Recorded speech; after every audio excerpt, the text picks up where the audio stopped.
Welcome students in the online lecture. This is the 14th lecture on the topic human health and diseases. In the last lecture I have explained the two diseases, that is ringworm and dengue. In this lecture we will study about the next disease, that is the cancer. मागच्या लेक्चरमध्ये आपण ringworm आणि डेंग्यूविषयी बघितलं. रिंगवर्मचा positive agent, त्याचा मोड of transmission, त्यानंतर science and symptoms, diagnosis and treatment, त्याच्याबरोबर prevention and control. त्याचप्रकारे आपण डेंग्यू या आजाराविषयी सुद्धा माहिती घेतली. या लेक्चरमध्ये आपण कॅन्सरविषयी स्टडी करणार आहे. तर सुरुवातीला कॅन्सर म्हणजे काय बघूया. The abnormal, uncontrolled and purposeless division of cells may lead to the formation of mass of undifferentiated cells, that is tumour.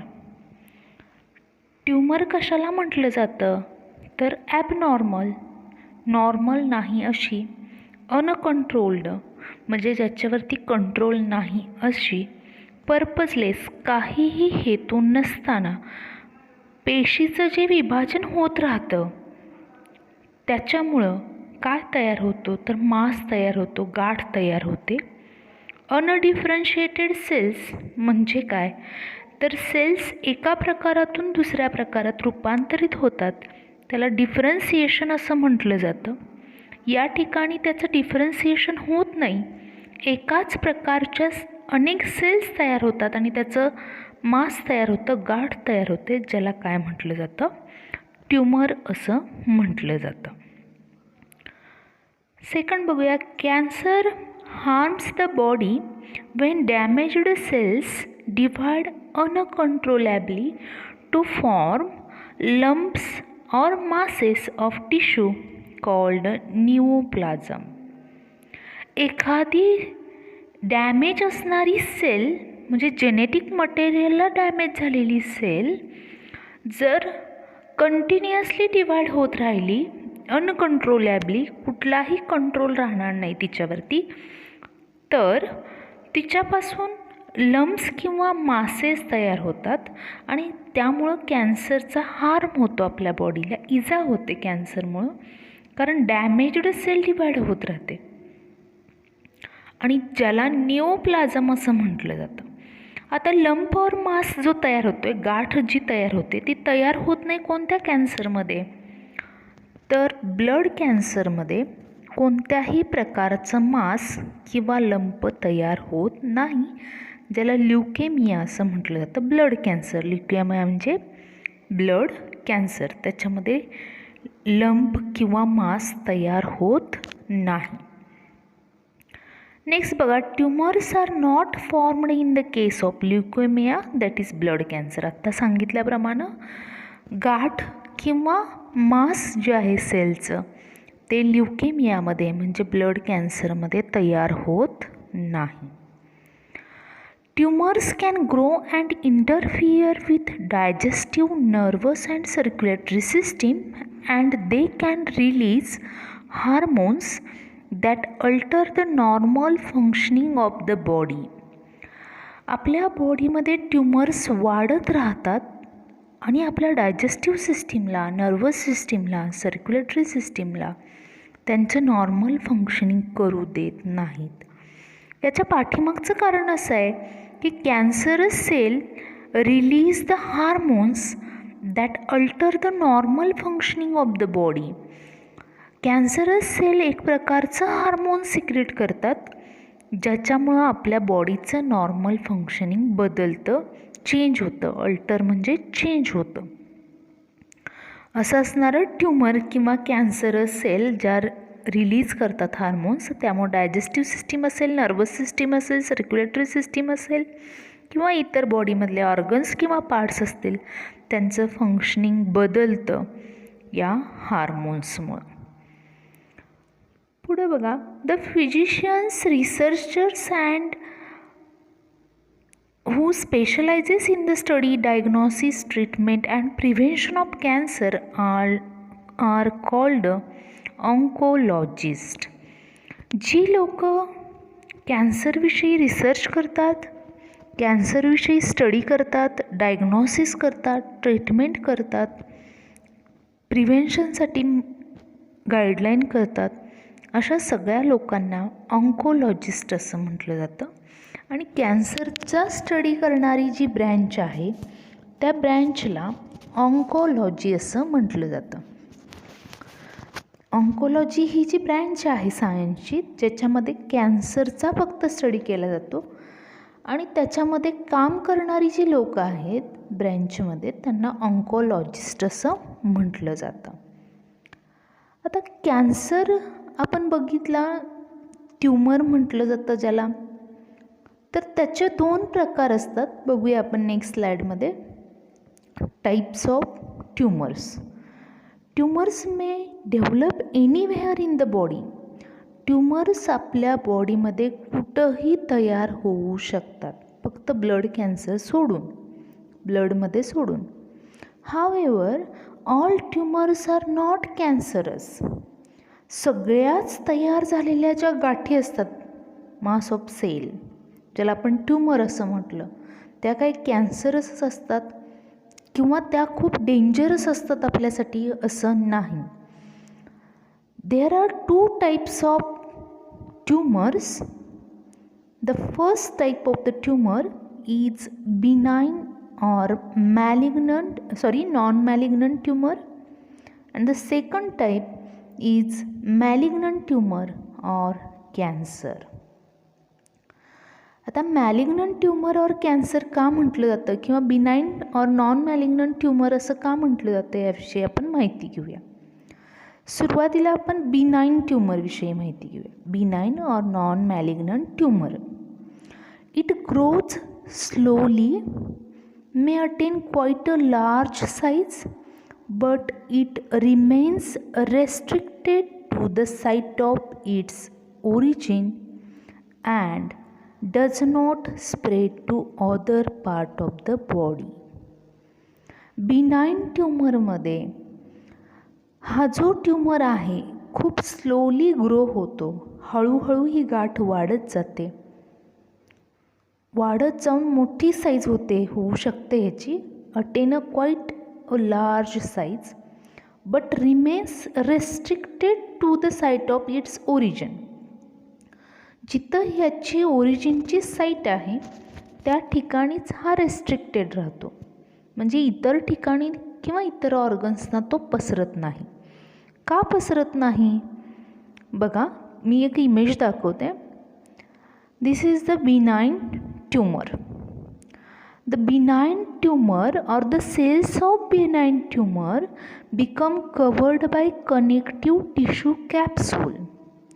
Benign ट्यूमरमध्ये असणारा जो ट्यूमर आहे किंवा कॅन्सर सेल ज्या आहेत त्या ट्यूमरच्या सेल्स का स्प्रेड होऊ शकत नाहीत, नॉर्मल सेल्सना किंवा नॉर्मल टिश्यूला का हार्म करू शकत नाहीत, तर ह्याच्यावरती कनेक्टिव्ह टिश्यूचं कॅप्सूल असतं अशा प्रकारे.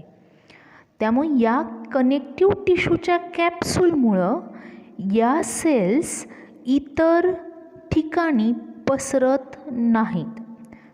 म्हणून म्हटलं it does not spread to other parts of the body. इतर पार्ट्सना याचे इन्फेक्शन होत नाही. This does not necessarily mean that the benign tumors are not troublesome. Troublesome नसतात म्हणजे हानिकारक नसतात किंवा आपल्याला इजा पोचवत नाहीत असं नाही. त्यांच्यामुळं आपल्याला इजा होते. काही प्रकारच्या बिनाइन ट्यूमर्समध्ये तर व्यक्तीची डेथसुद्धा होते. For example brain tumour.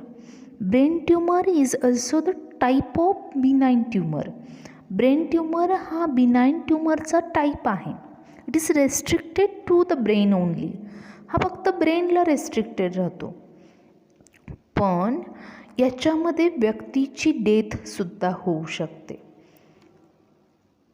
मग का डेथ होऊ शकते? तर ब्रेन हा आपला खूप महत्त्वाचा ऑर्गन आहे आणि ज्याला स्कलनं प्रोटेक्ट केलं जातं.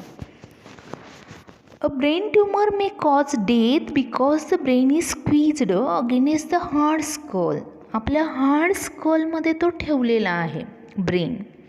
आणि जर इथं तो ट्यूमर वाढत गेला तर ब्रेनमध्ये असलेल्या ज्या सेल्स आहेत त्यांना डॅमेज केल्यामुळं, ब्रेन डॅमेज झाल्यामुळं व्यक्तीची डेथ होत असते. त्यामुळं बऱ्याच प्रकारचे ट्यूमर्स जे आहेत, ब्रेन ट्यूमर असेल किंवा जर समजा बिनाईन ट्यूमर आपल्या ग्लँड्युलर टिश्यूला झाला तर कदाचित तिथून हा स्प्रेड होऊ शकतो. बघा, हा जो ट्यूमर आहे कनेक्टिव्ह टिश्यूच्या कॅप्सूलनं कव्हर केलेला आहे. पण हा जर कॅन्सर ग्लँड्युलर टिश्यूला किंवा हा जर टाईप आहे ट्यूमरचा ग्लँड्युलर टिश्यूला झाला तर तिथं ज्यावेळी सिक्रिशन केलं जातं त्यावेळी कदाचित त्याच्यामधून तो स्प्रेड होऊ शकतो, कदाचित. अन्यथा बिनाईन ट्यूमरच्या सेल्स स्प्रेड होत नाहीत. आता आपल्याला दुसरा प्रकार बघायचा आहे, मॅलिग्नंट और कॅन्सर, मॅलिग्नंट ट्यूमर और cancer. The growth rate of this tumor is rapid and mortality rate is comparatively more than benign tumor. ह्याच्यामध्ये डेथचा रेट जास्त आहे मॅलिग्नंट ट्यूमरमध्ये. आता दोन्हींमधला डिफरन्स बघायचा झाला तर बघा, in malignant tumour there is no connective tissue capsule present on the cancerous cell. इथं जसं कॅन्सरस सेलवरती कनेक्टिव्ह टिश्यूचं कॅप्सूल आहे तसं इथं नसतं. That's why these cells become spread to the neighbouring tissue through blood और थ्रू लिम्फ. यामध्ये असणाऱ्या ज्या सेल्स आहेत ह्यांच्यावरती कनेक्टिव्ह टिश्यूचं कॅप्सूल नसल्यामुळं या सेल्स स्प्रेड होऊ शकतात, नेबरिंग टिश्यूला याचे इन्फेक्शन करू शकतात. कशामधून त्या इन्फेक्शन करतात, कशामधून जातात त्या तिकडं नेबरिंग टिश्यूला, तर ब्लडमधून किंवा लिम्फमधून जातात. त्यामुळे याची ग्रोथ खूप फास्ट असते as compared to benign tumour. कारण बिनाईन ट्यूमरवरती कनेक्टिव्ह टिश्यूचं कॅप्सूल आहे तर ह्याच्यावरती नाही. त्यामुळे ग्रोथ रेट फास्ट असतो, याचा जास्त असतो. आणि मोर्टॅलिटीसुद्धा जास्त असते. मोर्टॅलिटी म्हणजे death rate as compared to benign tumour. Main malignant tumour rate of mortality is more, जास्त आहे मोर्टॅलिटीचा रेट मॅलिग्नंट ट्यूमरमध्ये. कारण हा स्प्रेड होत राहतो नेबरिंग टिश्यूला. त्यामुळं व्यक्ती बरा होऊ शकत नाही, लवकर बरा होऊ शकणार नाही. कारण एका ऑर्गनच्या ठिकाणी ट्रीटमेंट चालू असताना तो दुसरीकडे स्प्रेड झालेला असतो. या ज्या प्रोसेसला ज्या सेल्स सुटतात मॅलिग्नंट ट्यूमरमधल्या, the cells spread from one organ to other via blood और lymph and form the new tumours called secondary tumours. This migratory process is called metastasis. या सेल्स सुटण्याच्या प्रोसेसला मेटॅस्टॅसिस असं म्हटलं जातं. म्हणजे सेल इथून सुटणार आहेत आणि नेबरिंग टिश्यूला त्याचं इन्फेक्शन होणार आहे, ह्याला मेटॅस्टॅसिस असं म्हटलं जातं. This is about the benign tumour and malignant tumour. Malignant tumour खूप घातक आहे. It is the most dangerous type of the tumour. हा मोस्ट डेंजरस टाईप आहे ट्यूमरचा. याच्यामध्ये व्यक्तीची काय होत असते, डेथ होत असते. बिनाईन ट्यूमर सर्जरीनं रिमूव्ह करता येतो आणि सर्जरीने रिमूव्ह केल्यानंतर काही किमो घेतल्यानंतर त्या व्यक्तीला बरं वाटतं, तो बरा होतो. पण मॅलिग्नंट ट्यूमरमध्ये तसं नाही. त्यामुळे यामध्ये व्यक्तीची डेथ होते. म्हणून याला most dangerous form of cancer असं म्हटलं जातं मॅलिग्नंट ट्यूमरला.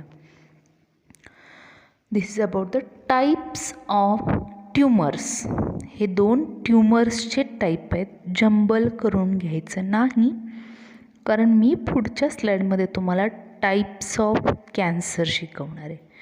टाईप्स ऑफ ट्यूमर 2 प्रकारचे, एक म्हणजे बिनाइन ट्यूमर आणि दुसरा म्हणजे मॅलिग्नंट ट्यूमर. या स्लाईडमध्ये बघतोय आपण types of cancer. Types of कॅन्सरमध्ये बघूया. There are 5 main types of cancer according to the type of tissue affected. ज्या टिश्यूला इन्फेक्शन झालेलं आहे किंवा ज्या टिश्यूला कॅन्सर होणार आहे, कॅन्सर झालेला आहे, त्या टिश्यूच्या नावावरून किंवा त्या लोकेशनवरून कॅन्सरचे 5 प्रकार पडतात. 5 main types of cancer according to the type of tissue affected.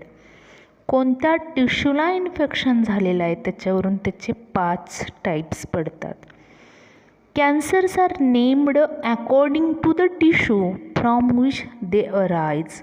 कोणत्या टिश्यूपासून हा कॅन्सर सुरू झालेला आहे, अराइज झालेला आहे, त्याच्यावरून त्याला नाव देण्यात आलेलं आहे.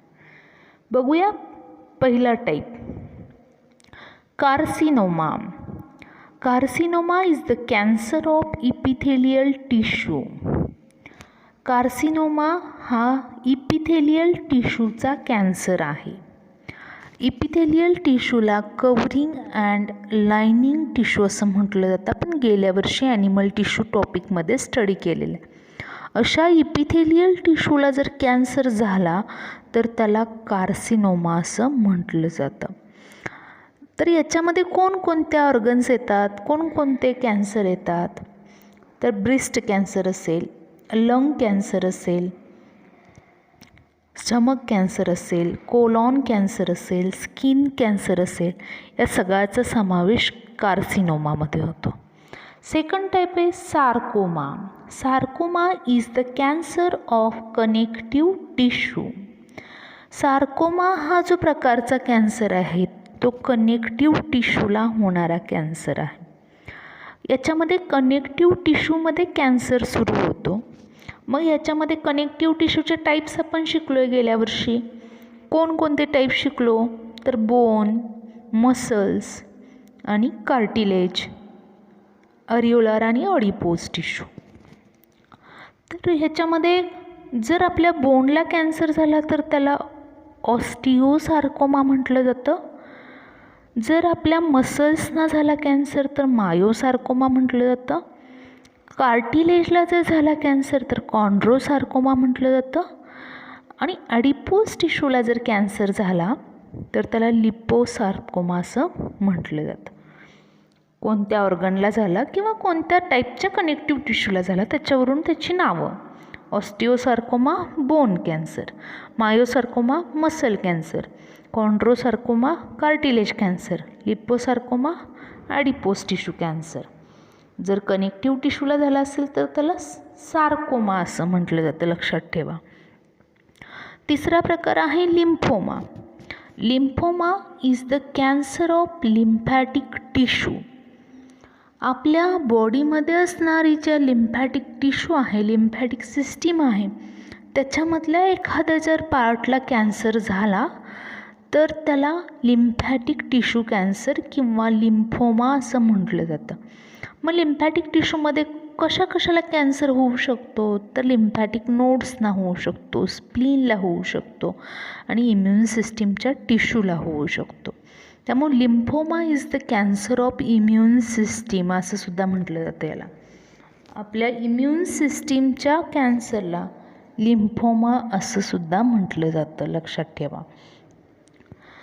चौथा प्रकार आहे कॅन्सरचा leukaemia. Leukaemia is the cancer of blood. Leukaemia हा जो ब्लडचा कॅन्सर आहे, यामध्ये ब्लडच्या कोणत्या सेलचा नंबर इन्क्रीज होत राहतो, तर WBCचा. कारण फक्त WBCमध्येच काय आहे तर न्यूक्लियस आहे. RBC विदाऊट न्यूक्लियस असणाऱ्या सेल्स आहेत त्यामुळे तिथं म्युटेशन होणार नाही. कॅन्सर होण्यापाठीमागं सगळ्यात महत्त्वाचं कारण आहे सेलमध्ये जेनेटिक मटेरियलमध्ये काय होतं आहे, म्युटेशन होते. त्यामुळं इथं म्युटेशन होतं आहे कोणत्या सेल्समध्ये, तर WBCमध्ये असणाऱ्या न्यूक्लियसमध्ये. त्यामुळे WBCचा नंबर इन्क्रीज होत राहतो. एक्सेसिव्ह नंबर तयार होतो. कशाचा, तर WBCचा. आणि ज्याला आपण काय म्हणतो आहे, ल्युकेमिया असं म्हणतो आहे. ब्लड कॅन्सरमध्ये ट्यूमर किंवा गाठ तयार होत नाही. पुढं बघायचं आहे आपल्याला 5वा प्रकार, ॲडिनोकार्सिनोमा. ॲडिनोकार्सिनोमा का म्हटलेलं आहे तर आता कार्सिनोमा म्हणजे आपण बघितलं it is the cancer of epithelial cell. इथं ॲडिनोकार्सिनोमा म्हणण्यापाठीमागचं रिझन असं आहे की इपिथेलियल सेलचाच एक टाईप आहे ग्लँड्युलर इपिथेलियल टिश्यू. आपण गेल्या वर्षी शिकलेलो आहे ॲनिमल टिश्यू टॉपिकमध्ये. जर सिक्रिशन करणाऱ्या किंवा ग्लँड्युलर असणाऱ्या इपिथेलियल टिश्यूला जर इन्फेक्शन झालं किंवा कॅन्सर झाला तर त्याला ॲडिनोकार्सिनोमा असं म्हटलं जातं. Adenocarcinoma is the cancer of glandular tissue. The cancer arises in thyroid, pituitary, adrenal glands. हे कॅन्सर कुठल्या ग्लँड्समध्ये होऊ शकतात, तर थायरॉइड ग्लँडमध्ये होऊ शकतो, पिट्युटरी ग्लँडमध्ये होऊ शकतो, ॲड्रिनल ग्लँडमध्ये होऊ शकतो. इथं असणारी जी ग्लँड्युलर इपिथेलियल टिश्यू आहे तिला हा कॅन्सर होतो, म्हणून ह्याला ग्लँड्युलर असणारी इपिथेलियल टिश्यू म्हणून ह्याला ॲडिनोकार्सिनोमा असं म्हटलं जातं. हे आहेत टाईप्स ऑफ कॅन्सर. पुढच्या लेक्चरमध्ये काय बघणार आहे आपण, तर कॉजेस ऑफ कॅन्सर आणि carcinogens and organs affected by the carcinogens आणि त्याची ट्रीटमेंट बघणार आहे. या लेक्चरमध्ये आपण फक्त काय बघितलेलं आहे, कॅन्सर म्हणजे काय, त्याच्यानंतर ट्यूमरचे 2 प्रकार, बिनाईन ट्यूमर आणि malignant tumour. Most dangerous form कोणता आहे ट्यूमरचा, तर मॅलिग्नंट ट्यूमर, ज्याचं मेटॅस्टेसिस होतं, तो स्प्रेड होतो इतर नेबरिंग टिश्यूला, त्यामुळे तो डेंजरस आहे, त्याच्यामध्ये व्यक्तीची डेथ होऊ शकते. बिनाईन ट्यूमरमध्ये स्प्रेडिंग होत नाही कारण त्याच्यावरती कनेक्टिव्ह टिश्यूचं कॅप्सूल असतं. या 2 ट्यूमरविषयी आपण स्टडी केलं. त्याच्यानंतर आपण कॅन्सरचे 5 टाईप्स बघितले. कशावरून 5 टाईप्स पडतात, तर कोणत्या टिश्यूला त्याचं इन्फेक्शन झालेलं आहे त्याच्यावरून त्याचे 5 टाईप्स पडतात. कोणते 5 टाईप्स, तर कार्सिनोमा, सार्कोमा, ल्युकेमिया, लिम्फोमा आणि शेवटचा आहे ॲडिनोकार्सिनोमा. याचे जे 5 प्रकार आहेत याच्याविषयी आपण स्टडी केलं, त्याचे एक्झाम्पल्स बघितले आणि कोणकोणत्या ऑर्गन्सना इन्फेक्शन होऊ शकतं हे बघितलं आपण. पुढच्या लेक्चरमध्ये आपण कॉजेस बघूया. म्युटेशन रिस्पॉन्सिबल आहे कॅन्सर होण्यासाठी, पण म्युटेशन कोणकोणत्या कारणामुळं होऊ शकतं याचे कारणं काय आहेत, केमिकल्स असतील, रॅडिएशन्स असतील, व्हायरस असतील, ऑन्कोजिन्स असतील किंवा ॲडिक्शन असेल, ही सगळी कारणं काय आहेत ते बघणार आहे आपण पुढच्या लेक्चरमध्ये. त्याबरोबर त्याची ट्रीटमेंट बघणार आहे. ट्रीटमेंटमध्ये येणारे किमोथेरपी असेल, रॅडिएशन थेरपी असेल, इम्यून थेरपी असेल, सपोर्टिव्ह थेरपी असेल, हार्मोन थेरपी असेल, याविषयी आपण पुढच्या लेक्चरमध्ये स्टडी करणार आहे. तर इथंच थांबणार आहे आपण. या लेक्चरमध्ये टाईप्स बघूनच थांबणार आहे. थँक्यू.